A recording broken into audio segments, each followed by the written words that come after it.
Bueno, pues vamos a ir continuando con la segunda parte del curso.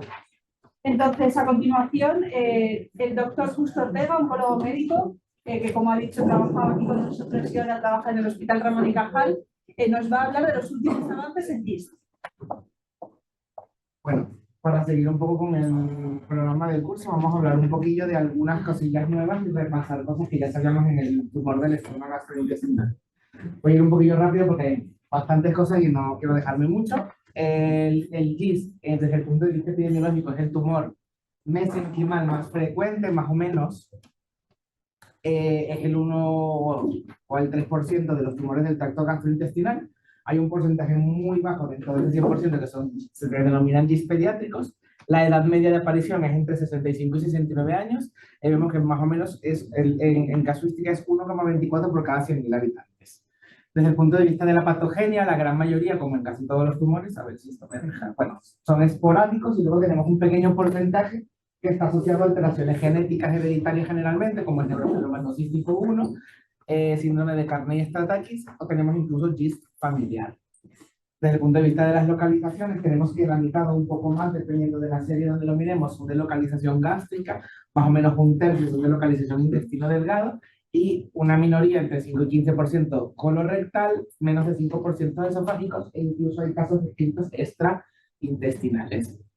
Desde el punto de vista del diagnóstico, sigue siendo importante en el GIST el diagnóstico morfológico, el diagnóstico se hace con biopsia, en el caso de antes de la cirugía, con la cirugía. La parte morfológica sigue siendo importante, sabemos que los GIST morfológicamente se pueden clasificar en fusocelulares, epitelioides o mixtos.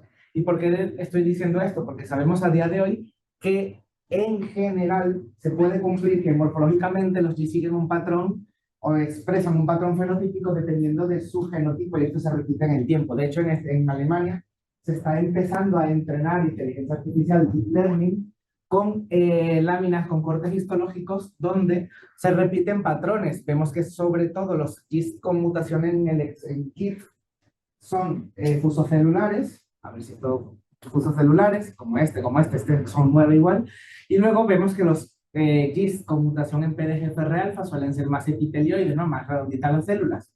Entonces esto es importante desde el punto de vista morfológico porque un patólogo entrenado o inteligencia artificial ya solo con la morfología nos pueden predecir un poco el genotipo. Desde el punto de vista molecular, sabemos que la mayoría, esto no es nada nuevo, de los GIST, más o menos entre un 67, 70, incluso 75%, van a tener mutación en KIT. Un dominio tirosinclinasa, sabemos que es un dominio tirosinclinasa, eso es. Luego tenemos más o menos un 15% que tenemos mutación en PDGFR alfa, que es el segundo más frecuente. Y luego tenemos un porcentaje de GIST, más o menos el 10%, que son wild type a esos dos. Ya no se habla de wild type en general, sino que son wild type a estas dos mutaciones más frecuentes. Y dentro de esos GIST, wild type a PDGFR alfa y a KIT, tenemos otras posibles alteraciones que hay que buscar de forma activa en los pacientes, que son mutaciones en de neurofibromatosis tipo 1, en BRAF, que tengan déficit en la función del, bueno, lo señalo, del complejo, del complejo de succinato de hidrogenasa, y luego aún menos frecuente, GIST con fusiones en NTRK, por ejemplo, que se han descrito. Aquí tenemos un poco más de lo mismo. Esto, bueno, ya dejaba de hacerlo. Un poco la distribución por frecuencia de las mutaciones, donde vemos otra vez que el wild type está más o menos en un 10% y las mutaciones en KIT, exon 11, que son las más frecuentes, más o menos en un 60%. Ahora, sabemos que no podemos hablar en general de estas distribuciones. Estas distribuciones de mutaciones cambian con la localización del tumor. Por ejemplo, sabemos que en GIST gástrico, el GIST con mutación en PDGFR alfa exon 18 llega hasta un 23% y no lo vemos prácticamente expresado en otras localizaciones. Es una mutación prácticamente exclusiva del GIST gástrico. Pero también vemos que el exon 9, que es una mutación que sabemos que es de mal pronóstico, es sobre todo frecuente en intestino delgado y en localización colorectal. Sabemos que neurofibromatosis y BRAF están sobre todo presentes en intestino, eso no se ve prácticamente en GIST gástrico, y no, en estas series que son series alemanas, no se ve prácticamente GIST wild type en el recto. Esto es una propuesta de una clasificación molecular. Una vez que tenemos un GIST diagnosticado, que sabemos que es wild type para KIT y para PDGFR alfa, lo siguiente que recomiendan hacer en el algoritmo diagnóstico es inmunohistoquímica para ver si está presente o ausente la función de succinato deshidrogenasa. En caso de que sea proficiente, de que tenga función en succinato deshidrogenasa, estaremos en presencia de un GIST verdadero wild type o que tenga una mutación de las ultra raras, RAS, neurofibromatosis o alguna fusión rara. Si tenemos pérdida de función de succinato deshidrogenasa, estaremos hablando de una mutación hereditaria o una alteración esporádica en el complejo de succinato deshidrogenasa, que tenemos varias entidades que no hablamos ahora mismo de ellas. Bueno, hablando un poquito de enfermedad localizada, si tenemos un GIST localizado, sabemos que no es lo mismo tener un GIST localizado así, que como el que tenemos en el TAC de la izquierda, un gástrico bonito, localizado, muy resecable, no es lo mismo que esto. Entonces, paciente con sospecha de GIST o diagnóstico confirmado de GIST por estudio endoscópico tiene que ir al comité, ¿vale? Una vez que en el comité se determina la resecabilidad y la potencial indemnidad de la cápsula con la cirugía, se decide el tratamiento. Si el tratamiento es quirúrgico de entrada, después de la cirugía tenemos que decidir qué hacemos. ¿Cómo valorando el riesgo? Tenemos estas 5 variables para valorar el riesgo. Sabemos que las primeras 4, a día de hoy, estamos súper seguros que de forma independiente son variables independientes de riesgo, ya demostradas de forma prospectiva, el tamaño, la localización, la indemnidad de la cápsula y el índice mitótico, esto ya de antes. Y en base a estas variables clínicas, se han hecho varias escalas de riesgo, conocidas, Miettinen, la NIH, la FIT, etc. A día de hoy preferimos usar los HIT-MAPS, que usan las mismas variables clínicas que usan en las otras escalas, pero en vez de ser discontinuas y saltar de un escalón a otro, usan variables de forma continua, y así podemos establecer o ubicar, localizar al paciente en un escalón de riesgo de forma un poco más precisa, ¿no? Sabiendo que por encima del 30% de riesgo aproximadamente lo consideramos de alto riesgo. Por otro lado, tenemos que usar otra variable, y esto es importante recalcarlo, otra variable para estratificar el riesgo en un paciente operado, que es el genotipo. Los pacientes con GIST sabemos que va a cambiar el pronóstico dependiendo del genotipo que tenga. Sabemos que los GIST que tengan mutación en PDGFR alfa y los que son wild type son de curso más indolente, tienen mejor pronóstico, pero también sabemos que los pacientes que tienen mutaciones en KIT exon 9 o en KIT exon 11 que afectan mutaciones en 557, 558 en esos codones, que sean mutaciones críticas, sabemos prospectivamente que tienen peor pronóstico en varios, lo hemos visto en varios estudios. Entonces sabemos que estos pacientes hay que individualizarlos aunque no sean de alto riesgo. Incluso se recomienda a pacientes de riesgo intermedio en localización gástrica con mutaciones críticas, estas del exón de KIT 557, 558, ofrecer de forma individual adyuvancia. ¿Cuánto tiempo le vamos a dar de adyuvancia? Tema discutido en GIST desde hace mucho tiempo y que yo creo que va a seguir siendo así un tiempo. Aquí tenemos, de forma muy resumida y muy rápida, los ensayos de adyuvancia, resaltando el ensayo del grupo escandinavo que comparaba 3 versus 1 año, que fue positivo, supervivencia libre de progresión y supervivencia global, que determinó con este estudio que es el estándar a día de hoy, que es la adyuvancia durante 3 años después de la cirugía con imatinib, 400 miligramos al día, después eso de la cirugía, y siempre y cuando el paciente en el genotipado tenga una mutación sensible. Mutaciones resistentes o wild type no tiene sentido. No tiene sentido porque el tumor, por definición, no es sensible. Datos de estudios más recientes, el IMAGIST, que es un estudio que después de cumplir estos 3 años, al utilizar a los pacientes, continuar 3 años más o empezar las revisiones, que es lo estándar. Tenemos datos a los 55 meses de seguimiento de supervivencia libre de progresión, donde se ve que beneficia a la rama del tratamiento de 3 años más con respecto a la rama control. Y si lo analizamos por subgrupos, ya estaban estratificados de la aleatorización, se ve que realmente los pacientes que se benefician son los que tienen alto riesgo, entre 35 y 70% de riesgo de recaída, y no los de muy alto riesgo, porque aquí se incluían pacientes con ruptura de cápsula. Sabemos que la ruptura de cápsula a día de hoy es prácticamente como metastásica. Entonces, después de esta mediana de seguimiento de 55 meses, sabemos que los pacientes que dejan el imatinib, que están en la rama de observación, Los que van a recaer, recaen durante los primeros 3 años. Luego de estos 3 años, los que han tenido que recaer ya han recaído, y los que no, se genera un plató en la gráfica. A eso no hemos llegado en la rama experimental, porque no han pasado todavía 3 años desde que terminaron esos 3 años extra hasta el seguimiento. Entonces son datos inmaduros todavía para decir que este es el estándar. Así que, a día de hoy, aunque estos datos de supervivencia libre de progresión son positivos, esto no es estándar, los 6 años siguen siendo 3 años, y aún todavía no tenemos datos de supervivencia global. Y aparte del IMATIS, estamos esperando resultados de los estudios escandinavos que comparan 5 versus 3 años. Entonces, con respecto a la adyuvancia, pacientes de alto riesgo, con más del 30% en variable continua en heatmaps, no a genotipos resistentes, riesgo intermedio, lo que he dicho antes, hay que individualizarlo, sobre todo pacientes que tengan mutaciones de elecciones críticas. Ruptura de capsular, hemos hablado de imatinib indefinido, sin tener mucho tiempo aquí en explicar las gráficas y los datos. Y aquí pongo exon 9 valorado a 800 miligramos, pero aquí falta una X por encima. De esto realmente hay datos retrospectivos, pero en esos datos retrospectivos se ha visto que 800 versus 400, 800 no es mejor que 400. Y de hecho lo que se suele hacer en la práctica, lo que yo creo que todos están 400 de adyuvancia, incluso teniendo el son. En cuanto a neoadyuvancia, que tampoco hay muchos datos prospectivos, por no decir casi ninguno, como he dicho antes, comité valorar resecabilidad, morbilidad quirúrgica, riesgo de ruptura capsular y genotipo. Obviamente no podemos neoadyuvar con un genotipo resistente. Entonces, sí que hay datos de neoadyuvancia, datos retrospectivos o ensayos pequeños de fase 1 o 2, unos donde han determinado que sí que se puede hacer. Y este es el estudio más representativo que ha habido, que es un fase 2 japonés con GIS gástricos muy grandes, que lo que nos ayudó a determinar es el mejor momento de la cirugía.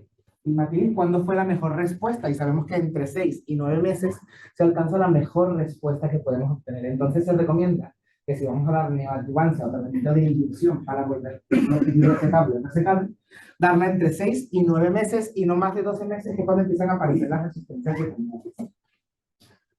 Entonces, resumen de la neoadyuvancia: 6 a 9 meses para evitar resistencias, valoración pronóstica prequirúrgica. Sabemos que el material quirúrgico después de la cirugía va a estar artefactado el número de mitosis por el tratamiento. Entonces, hay que intentar valorar el riesgo del índice mitótico en la biopsia, tomando en cuenta que la biopsia estamos biopsiando solo un trocito de tumor de un todo. Duración total, 3 años. Esto es muy discutible, pero es lo que generalmente, si damos neoadyuvancia y vamos a continuar tratamiento perioperatorio, solemos completarlo hasta los 3 años. Importante el genotipado y muy importante, como siempre, la selección de pacientes.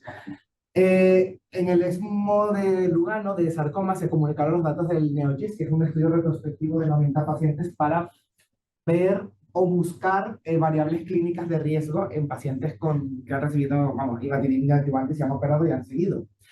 Se utilizaron o se midieron 3 variables, que era el tamaño, el índice mitótico residual y el porcentaje de reducción tumoral. Y se buscaron los cortes, o sea, la medida de corte, la cual era significativamente diferente. Y se determinó de forma retrospectiva que los pacientes con tumores de 9,8 centímetros, que había disminuido menos de 41%, y que el índice mitótico residual era mayor de 2, tenían peor pronóstico que los pacientes que no cumplían esas 2 de esas 3 variables. Sin embargo, el continuar con imatinib en esa cohorte y en esos datos retrospectivos no mejoró de forma significativa ninguna de las dos, ni las de alto riesgo ni la de bajo riesgo. O sea, es importante. Son datos retrospectivos pequeños, ahora están validándolo de forma externa, pero bueno, que es para tenerlo en cuenta. Y esto es un poquito los datos de la ruptura capsular, que es lo que estuve hablando antes. Muy rápido, de 358 pacientes, 73 con cápsula rota de enfermedad localizada. Se ha demostrado de forma prospectiva que los pacientes que tienen ruptura capsular no se benefician de tratamiento adyuvante, porque no se deberían tratar como adyuvante, sino como enfermedad avanzada. No se les debería evitar el imatinib, por lo menos por lo que sabemos a día de hoy. Enfermedad avanzada, esto es solo para poner la fotografía de las guías ESMO de lo que tenemos a día de hoy de enfermedad avanzada.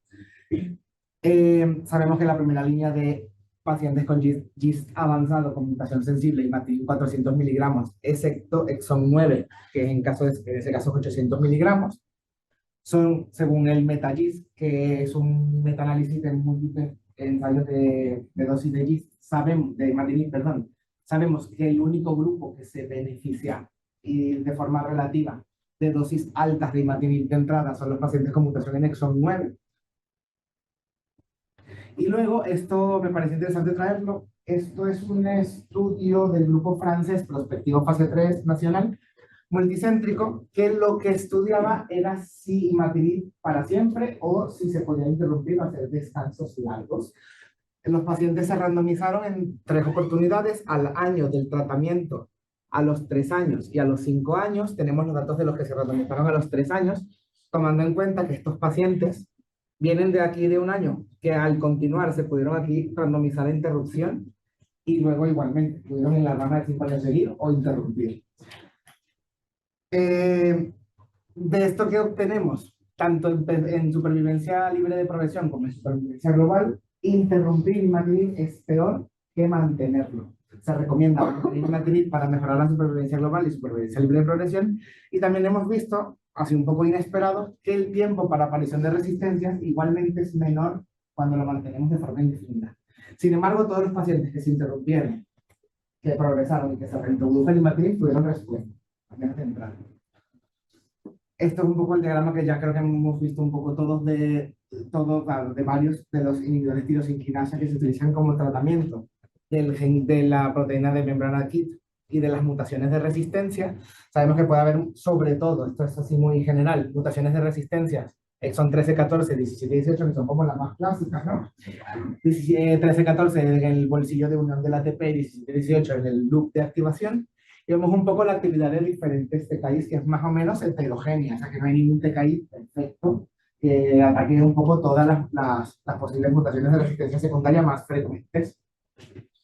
Esto, aunque ya lo sabemos, un poco por traerlo un poco aquí a colación, el avapritinib, que sabemos que, bueno, que estos son los datos del estudio Navigator, en fase 1, que en esta población específica de GIS con mutación en PDGFR-alfa, exon 18, 842V, tiene, vamos, muchísima actividad del avapritinib con unas PFS de hasta 34 meses, con muy buenas tasas de respuestas y con un buen perfil de toxicidad. La toxicidad más frecuente, anemia y toxicidad digestiva, y que tiene otra toxicidad que es muy típica, pero que no es tan frecuente, que es el deterioro cognitivo, que sí que se ve y que a todos nos llama mucho la atención el avapritinib pendiente de cuidado del deterioro cognitivo, pero que no es lo más frecuente, solo que es muy, claro, que llama mucho la atención, y que lo miramos porque es muy llamativo, pero que no es ni de cerca lo más frecuente.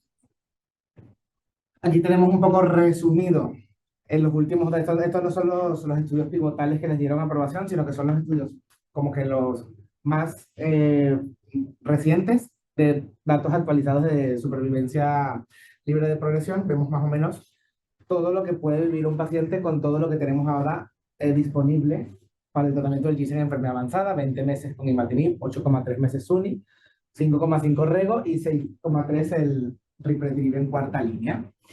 Otros TKIs, que bueno, un montón, que tienen datos prospectivos en ensayos más pequeñitos, fase 1, fase 2, algunos fase 3, que sí que tienen actividad en GIS, pero que no tienen aprobación aquí en España, que a veces pues, podemos pedirlos de uso así un poco fuera de indicación, fuera de autorización. Y aquí traigo un poquito, esto ya no es nuevo, pero bueno, un poco para recordar el ensayo Invictus, que fue el que llevó aprobación el pivotal de ripretinib en cuarta línea, que fue comparado con placebo, y que a la progresión permitía duplicar la dosis del ripretinib. Eso pasa con los TKIs, ¿no? Que a veces las dosis no conseguimos igual cantidad de inhibición con unas dosis en unos pacientes que en otros sí. El estudio fue positivo para su objetivo de supervivencia libre de progresión 6 versus un mes, con muy buen perfil de toxicidad. Posteriormente vino el estudio INTRIGUE, que trató de traer el RIPRE a segunda línea, viendo que no hubo diferencias en PFS ni en supervivencia global frente al sunitinib. Sin embargo, sí que se vio en el INTRIGUE que, aunque la actividad era similar, el sunitinib se toleraba mejor. Parecía que el perfil de toxicidad y el perfil de tolerancia bastante más aceptable. Es verdad que en la clínica sí que se ve que los pacientes que están con ripretinib, pues están muy bien. De hecho, vienen del rego, que parece que el regorafenib se sienta fatal, y cuando les pasas al ripretinib como que reviven otra vez por el perfil de toxicidad. Análisis de subgrupo de un análisis translacional del INTRIGUE, de biopsia líquida, aquí en esto se vio que los pacientes que tenían mutaciones de resistencia secundarias en exon 17 y 18 sí que se beneficiaban de forma significativa del ripretinib. Aquí lo tenemos desglosado. Los pacientes que se benefician más de sunitinib, mutación 13-14 de resistencia, mutación 17 y 18 que parece que se benefician más del ripretinib. Gracias a esto se ha diseñado y está en fase de reclutamiento el estudio INSIGHT, que por selección de biopsia líquida está intentando comprobar que pacientes con mutaciones de resistencia que son 17 y 18 está intentando comprobar a ver si ripretinib es mejor o superior al sunitinib en segunda línea en progresión infantil. Otra estrategia importante que se está utilizando en GIST es el combinar varios TKIs. Sabemos que, como hemos visto antes, el patrón de resistencias secundarias es bastante heterogéneo. Entonces, lo mismo, en vez de usar un TKI o diseñar un TKI que inhiba todo el eje, combinar diferentes fármacos o varios TKIs o TKIs con otra cosa para intentar abarcar todas esas mutaciones de resistencia. Entonces, tenemos este ensayo que está, bueno, creo que ya cerrado el reclutamiento, que estamos pendientes de datos, el PIC, que lo que intenta comprobar es esa combinación de TKIs diferentes para inhibir todo el eje de mutaciones de resistencia secundaria. Lo que compara es, en segunda línea en progresión imatinib, sunitinib versus sunitinib con bezuclastinib. Este fármaco, el bezuclastinib, que sobre todo actúa en mutaciones exon 17 y 18, sí que demostró en fases precoces seguridad y muy buenas tasas de respuesta. Una pincelada muy rápida del tratamiento local, que de esto no hay nada. Sabemos que en estadio 4 se puede hacer enfermedad local de rescate, siempre y cuando sea en primera línea preferiblemente, con imatinib, y siempre en la mejor respuesta. Pacientes metastásicos empiezan tratamiento sistémico lo primero, y si hay buen control sistémico se intenta un rescate local. Y eso solo, la única excepción sería pacientes que están controlados mucho tiempo, que tengan oligoprogresión. En oligoprogresión sí que podemos intentar ofrecer tratamiento de rescate. Progresión sistémica múltiple o de entrada en debut metastásico hacer rescate quirúrgico no tiene mucho sentido, excepto situaciones muy específicas. Y ya para terminar, el papel que puede tener el ctDNA en GIST, que puede ser potencialmente, como en cualquier otra enfermedad, determinar mutaciones, que sí que se puede usar actualmente, enfermedad mínima residual para hacer seguimiento para decisiones terapéuticas, que en esto se basa el ensayo clínico que está ahora en marcha, el INSIGHT.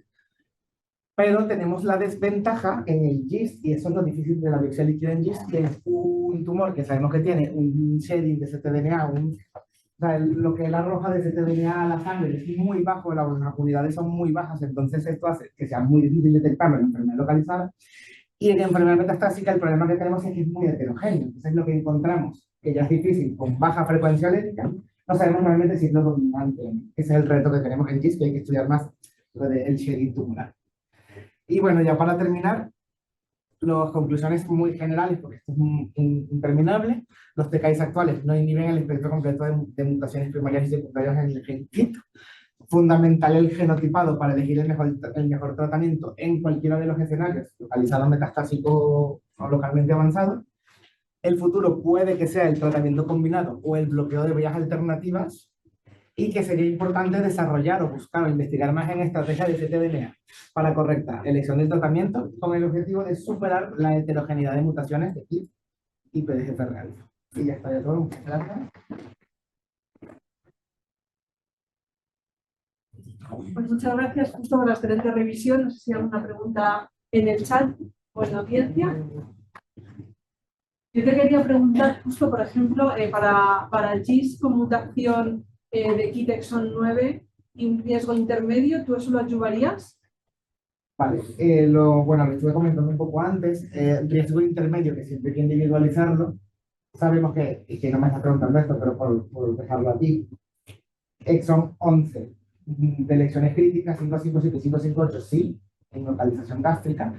El exon 9, que suele ser de localizaciones intestinales, en general, cuando las operan suelen ser tumores grandes, etcétera, y de base suelen ser de alto riesgo por su localización, etcétera.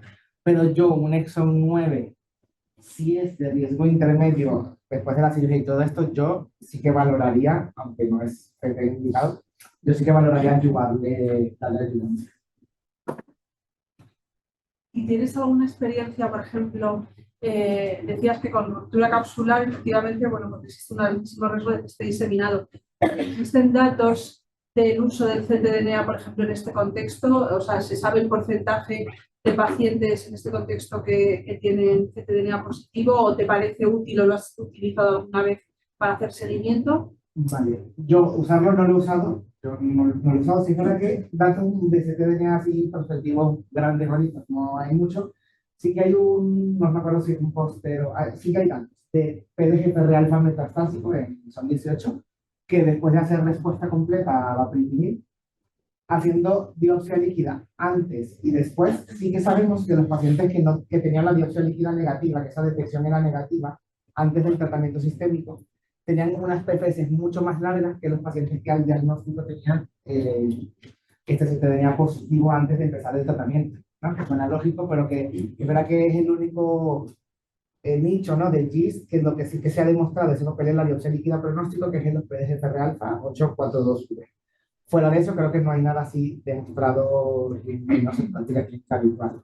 Y su uso para el estudio mutacional inicial, imagínate un paciente en el que se te ha agotado el tejido, no tienes material, viene de, por ejemplo, aquí tuvimos hace un tiempo un paciente que venía de otro país y no teníamos aquí muestra. A ver, yo siempre, si es metastásico, intentaría coger de donde se pueda un cacho para hacer las mutaciones, pero si el paciente es metastásico y no se puede, pues sí que se puede intentarlo, no se hace, se puede hacer, no es lo estándar y eso hay que tenerlo en cuenta, que podemos pillar alguna mutación que no sea la dominante, pero bueno, sí que se puede hacer, se puede intentar y si el paciente tiene mucha carga de enfermedad, pero por lo que sea no es muy accesible o el paciente no está en una aplicación para hacer una biopsia, también con biopsia líquida puede que tarde un poquito más el tener ese resultado mutacional que haciendo una biopsia en un sangre, por un sangre, por ejemplo, tal una semana. Pero así que valorarlo con la clínica del paciente en ese momento, pero yo creo que si es un paciente muy metastásico, que tiene las localizaciones posibles, o que ya se ha intentado y no se ha podido, sí que se puede valorar. Pues nada, si no hay otra pregunta y para intentar no salir mucho del tiempo, pasamos a la siguiente ponencia.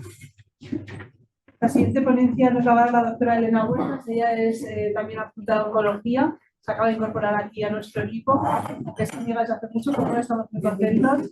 Y además, bueno, pues ella se ha dedicado mucho a los cuidados continuos y nos va a hablar precisamente de eso, del cuidado continuo en sarcomas para buscar la excelencia. Muchas gracias, Paloma. Gracias por la invitación. Voy a intentar no extenderme más de la cuenta. Bueno, durante la tarde hemos hablado de las últimas novedades en diagnóstico, en tratamiento de los sarcomas y creo que sí. Yo no. A ver, nos vamos a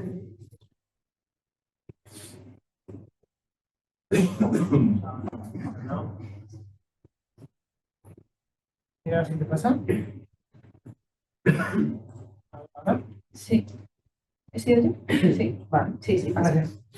Pues este curso, como decía, de novedades en sarcomas no sería completo sin hablar de la perspectiva del paciente. De ese paciente que viene a nuestra consulta, que se sienta al otro lado de la mesa y del que conocemos muy bien o bastante bien el diagnóstico que tiene, cómo es su enfermedad, pero conocemos poco, sobre todo al principio, de todo lo que va más allá de la esfera física de ese paciente, ¿no? Esa esfera cognitiva, de esa esfera psicológica, espiritual, conocemos poco de los miedos, de los planes, de las dificultades en la vida del paciente y, por supuesto, de todo en lo que va a impactar el diagnóstico y el proceso de la enfermedad, ¿no? Y esto es de lo que tratan los cuidados continuos. Es la atención a todas las esferas del paciente que se van a afectar por la enfermedad durante todo el proceso de enfermedad y más allá del proceso de enfermedad, que van a escuelas. Y habla del control sintomático, sí, trata el control sintomático, pero no solo. O al menos no si entendemos solo los síntomas físicos. También debemos tener en cuenta los síntomas que va a acarrear el resto de su vida, de los aspectos de su vida, por culpa de la enfermedad, ¿no? Todo ello, lógicamente, con evidencia científica o buscando generarla, porque es verdad que en este ámbito es difícil, pero no deja de ser medicina. ¿Y con qué finalidad? Pues con la finalidad de proporcionar una adecuada calidad de vida en el paciente. El primer momento crítico, y esto no es lo mismo para el profesional que para el paciente, es el momento del diagnóstico. ¿Qué digo que no es lo mismo? Porque el diagnóstico es el primer momento para nosotros, pero no es el inicio de la enfermedad para el paciente. El paciente viene de unos síntomas, de una sospecha, de una serie de pruebas, de un camino que puede ser más o menos tortuoso. Cuando llega a nuestra consulta no empieza todo. Empieza para nosotros pero no para él. Es importante que practiquemos una comunicación efectiva y empática del diagnóstico. Y esto parece fácil, pero no siempre se da. Que haya un apoyo emocional desde el principio. A veces, muchas veces, con la misma complejidad que tiene la enfermedad desde el punto de vista físico, también tenemos que tratar la enfermedad desde el punto de vista psicológico y hay profesionales para ello y debemos contar con estos profesionales, ¿no? Que haya una valoración funcional precoz de los sarcomas es fundamental. Ya hemos visto que no todos los sarcomas son de extremidades, de partes blandas, de óseos, pero es verdad que necesitamos esa valoración funcional. La enfermedad probablemente va a ocasionar problemas en este sentido. Una valoración nutricional temprana y seguimiento y tratamiento cuando sea necesario. Valoración geriátrica si es necesario en función del paciente. Y que la coordinación multidisciplinar sea desde el primer momento, una verdadera coordinación. Durante el tratamiento podríamos hablar de los cuidados continuos como el concepto de sostener al paciente, ¿no? Hacer un manejo integral de las toxicidades, no solo las toxicidades que nos molestan de alguna manera a los profesionales para continuar con el tratamiento, que nos limitan, sino también esas toxicidades que pueden molestar al paciente, ¿no? Una astenia que no tiene por qué ser grave, no por qué ser la vida, y el paciente realmente le puede deteriorar su calidad de vida. Tengamos en cuenta todas estas toxicidades, ¿no? Las que importan a ambas partes. Soporte nutricional, fisioterapia, atención psicológica, en la medida que el paciente necesite. Fomentar la adherencia terapéutica. Muchas veces es evidente que el paciente tiene que adherirse, ¿no? Pues porque se entiende la gravedad de la enfermedad, pero ¿cuántas veces asumimos que tenemos que adaptar, que el paciente tiene que adaptar su vida al tratamiento? Pero tenemos margen, porque quizá tengamos margen para adaptar también hasta cierto punto el tratamiento a la vida del paciente. Esto también debemos tenerlo en cuenta. Y la integración de servicios de apoyo. Servicios de apoyo más allá de los que se nos ocurren a todos, nutrición, rehabilitación, la atención psicológica, podemos hablar desde servicios legales, servicios sociales, todo esto que el paciente también puede necesitar y que es derivado de la propia enfermedad y del proceso. Los síntomas que tiene el paciente con sarcoma, ¿cuáles son? Pues evidentemente no vamos a detenerlos en la lista de síntomas que todos conocemos más que de sobra, pero sí que quería con esta diapositiva poner de manifiesto cómo muchos de los síntomas van a ser derivados de la enfermedad, otros de los tratamientos, no solo los sistémicos, que de hecho sarcomas cobran mucha importancia en cirugía, radioterapia, y también las complicaciones asociadas. ¿Qué ocurre? Que en la mayoría de los casos estas causas se solapan y es difícil discernir cuánto o qué porcentaje del síntoma o del problema se atribuye a cada una de las casillas. No está fácil encasillar y esto complica las cosas, pero como profesionales debemos saber solventarlo, ¿no? Afortunadamente la última década, diría yo, cada vez más nos estamos centrando en los síntomas del paciente, en la carga, en los cuidados continuos, y esto que ya se publicó en 2017 habla de precisamente la prevalencia de los síntomas en pacientes con sarcoma, ¿no? Como vemos, en azul tenemos los síntomas físicos, en rojo los más psicológicos. El principal síntoma en pacientes con sarcoma de partes blandas es el dolor. Y esto, el segundo es la astenia y el tercero la preocupación como concepto. Es que esta enfermedad implica dolor, lo sabemos todos, pero creo que con las herramientas que tenemos los profesionales, no solo los psicólogos, sino que también tenemos profesionales dedicados, tenemos de dolor, nuestros pacientes no deberían padecer dolor, deberíamos ser capaces de tratar adecuadamente de una forma efectiva ese dolor. Es verdad que es fácil, y esto lo sabemos todos, pero ¿cuánto de ese tratamiento insuficiente es por falta de herramientas y cuánto es por falta quizá de implicación por nuestra parte o por falta de empeño en este tratamiento adecuado del dolor? Este mismo estudio que digo también analizó y obtuvo los resultados lógicos, pero bueno, ya lo tenemos con evidencia como a todos nos gusta, y analizó los síntomas en 3 bloques, la angustia global, los síntomas físicos y los psicológicos en función de la etapa de la enfermedad, antes de la quimioterapia, durante, después y en fase de cuidados paliativos. Como todos podemos intuir, la carga de los síntomas es mayor en todos los bloques a medida que avanzamos en la etapa de la enfermedad.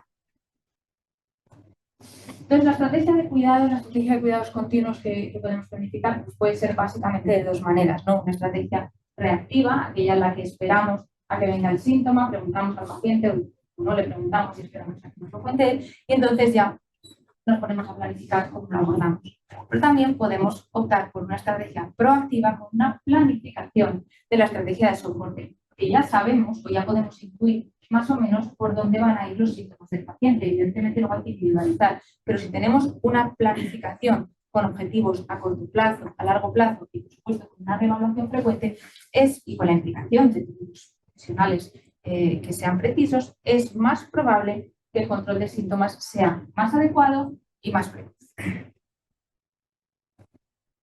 Así, esto es de este mismo año, publicado en 2025, la estrategia de cuidados continuos que se propone para los pacientes con sarcoma es muy sencilla, pero afortunadamente pues ya podemos centrarnos también en ello, ya las terapias, las supervivencias de nuestros pacientes nos permiten tener en cuenta todo esto, y hablamos de una estrategia de cuidados continuos con terapias de apoyo, de soporte y paliación a lo largo de toda la enfermedad, pacientes curativos hasta que se curan y después, pacientes en tratamiento paliativo, en fase avanzada y en duelo. Y si os fijáis, proponen incluso más allá del fallecimiento del paciente continuar con ese final de duelo a la familia, al entorno. También es cuidados continuos la atención al entorno del paciente hasta cerrar el proceso. ¿Cuáles son los puntos críticos en el proceso de la enfermedad? Publicado en una revista de cuidados en el año 2024, enfermería. Pues los pacientes definen 3 puntos críticos. 1, el final del tratamiento, el momento en el que el paciente va a experimentar estos sentimientos de abandono, de incertidumbre, y ahora qué pasa, que todo el tratamiento y de un estar con mi oncólogo muy frecuentemente, y ahora ¿qué ocurre? ¿No? Ese paciente se siente solo. Esto es algo natural, esto es algo que siempre hemos dicho, tiene que ser así, el paciente tiene que volver a vivir, sí, pero quizás se puede hacer de una forma más paulatina o de una forma luego más acertada para que el paciente pueda abordar todo esto de la mejor manera.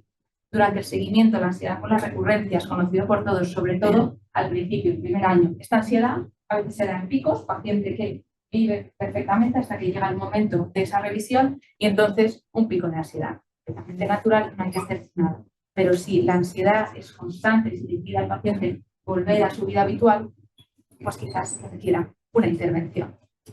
La pregunta es, ¿quién de esto? El oncólogo ya no está o ya no está tan cerca, ¿no? En el momento de los cuidados paliativos se habla de una reticencia, sobre todo inicial, al llevar al paciente por la asociación con la muerte. Y todos sabemos las connotaciones negativas de los cuidados paliativos, al paciente le da miedo, al paciente le preocupa. Y yo me pregunto, ¿cuánto nos preocupa también a los profesionales? ¿Cuánta de esta reticencia es nuestra? Porque también nos preocupa que creemos que abandonamos al paciente o que le estamos acercando más a la muerte o que estamos asumiendo que ya estamos en el final. Los cuidados paliativos se encargan de la vida, esto es un hecho, pero se encargan de mucho más. Y se encargan del control de síntomas y se encargan de esa calidad de vida del paciente también. Se puede trabajar y se debe trabajar en conjunto con ellos. Luego ahondamos un poquito en esto. En cuanto a largo plazo, pues lo mismo, ¿no? El oncólogo ya no está tan presente, pero el paciente se ve con una serie de secuelas físicas, emocionales, con la tesitura de volver a la vida laboral, a la vida social, de recuperar o de aceptar su nueva imagen corporal, la sexualidad, la salud mental, la vigilancia de los efectos tardíos. Y todo esto es un puzzle complejo de encajar. Y quizá no hay en la mayoría de sistemas una figura, que antes era el oncólogo, pero ahora no hay una figura que esté tan cerca en este momento, en el largo plazo, cuando ya el paciente no está en tratamiento. En cuanto al momento de recalidad de enfermedad avanzada, no me detengo mucho, es fundamental esta comunicación de malas noticias, debemos estar formados, debemos saberlo, no solo poner tratamientos, no solo elegir los tratamientos, también comunicar adecuadamente y también trabajar en equipo con el paciente, ¿no? La planificación anticipada de cuidados, si hay un cambio de perspectiva, y yo venía de una visión paciente en la que decimos, oye, vamos a curarnos o vamos a entrar en remisión, vamos a empezar revisiones, oye, de repente hay una recaída, hay un cambio de prioridades, hay un cambio de objetivos o no lo hay, si lo hay, explicarlo, ¿no? La introducción precoz de los cuidados paliativos cuando sea preciso, no pasa nada, los cuidados paliativos pueden entrar y salir a lo largo de la vida. Esto es algo que primero tenemos que entender nosotros para que el paciente también pueda comprenderlo.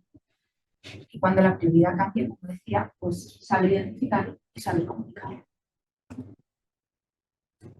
Este es un modelo, el modelo antiguo, publicado en Lancet 2018, el modelo antiguo de introducción de los cuidados paliativos en oncología. Lo que se ha hecho tradicionalmente es, mientras se da el tratamiento oncológico, y llega un momento en que ya van a ir entrando los cuidados paliativos y pasamos a cuidados paliativos, con lo que conlleva, más que sabido, de esa sensación de seguimiento profesional, esa sensación de abandono también por parte del paciente, esa sensación muchas veces de que pasamos, ¿no?, de una línea a una nueva, y al final mucha insatisfacción por todas las partes.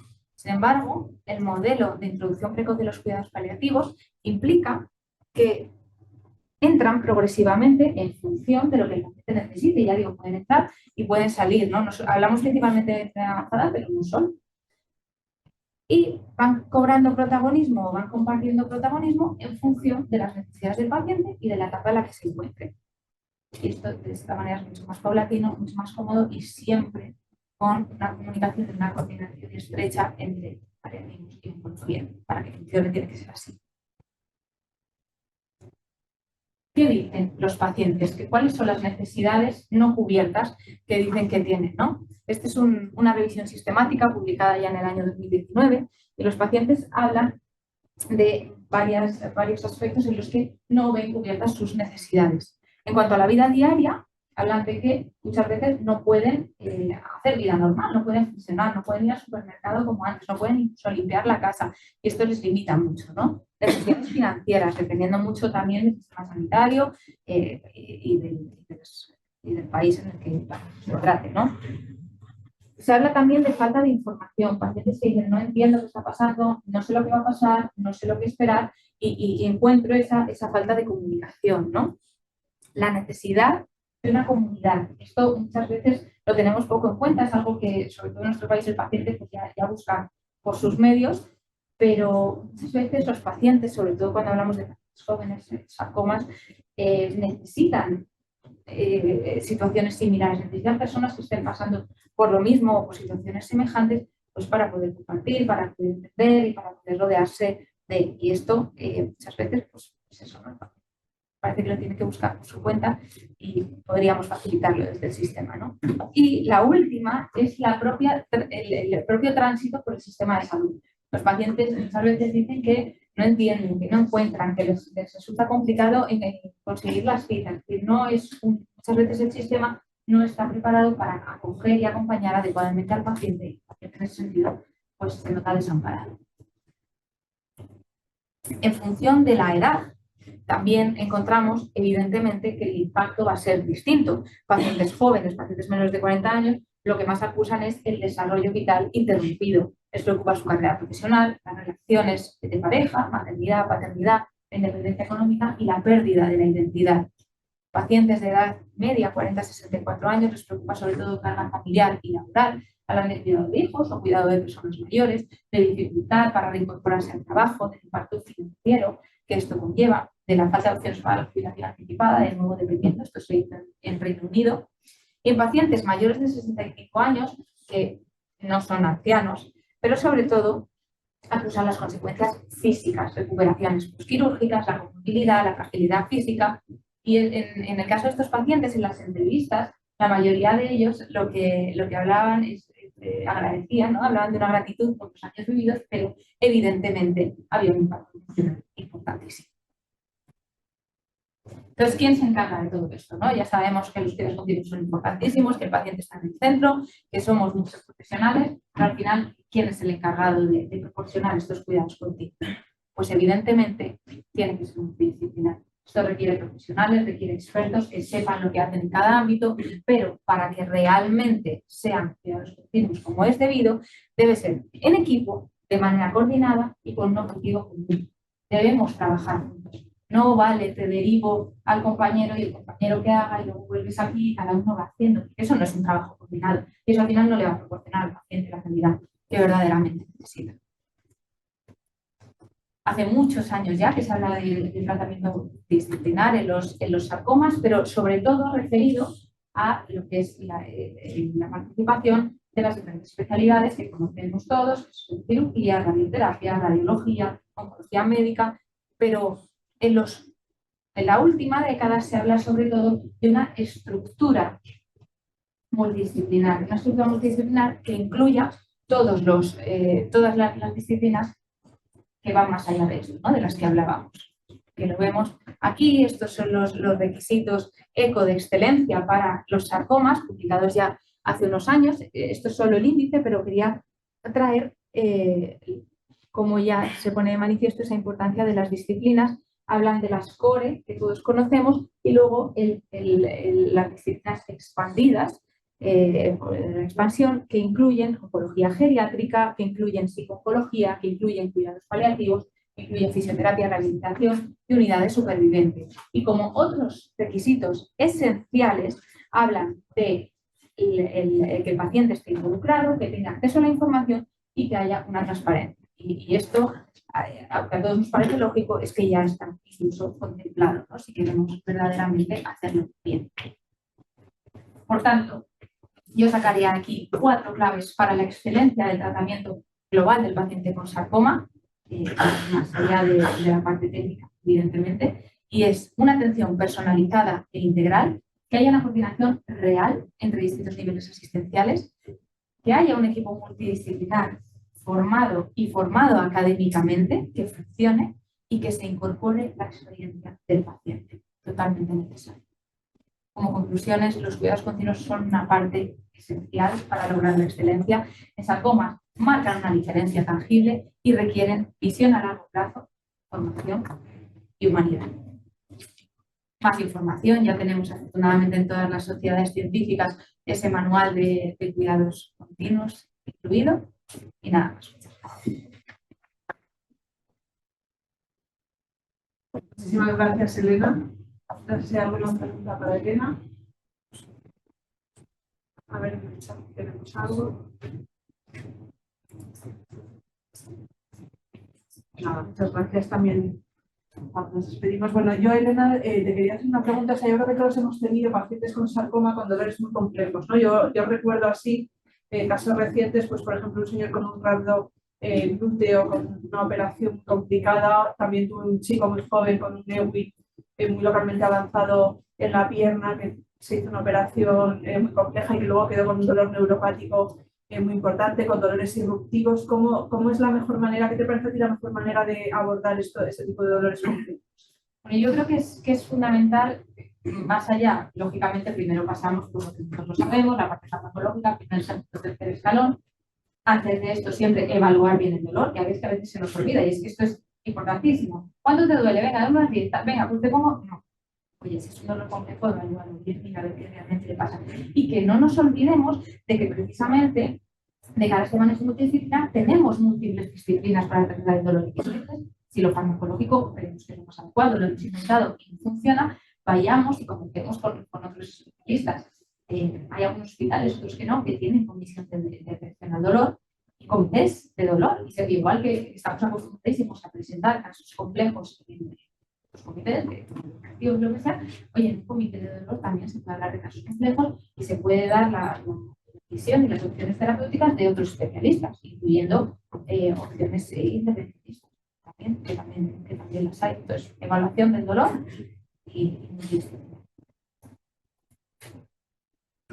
Bueno, pues si no hay más preguntas, yo creo que no hay más preguntas, pues nada, agradeceros a todos un año más vuestra participación en el curso. La verdad es que un año más os superáis los ponentes, cada vez las charlas son mejores, cada vez participa más gente y eso nos encanta. Entonces, nada, muchísimas gracias a todos los ponentes, a todos los asistentes, sobre todo a los asistentes en formato virtual y, por supuesto, a los patrocinadores que habéis hecho posible este curso. Y nada, os animo a todos a participar en la versión del año que viene. Muchísimas gracias.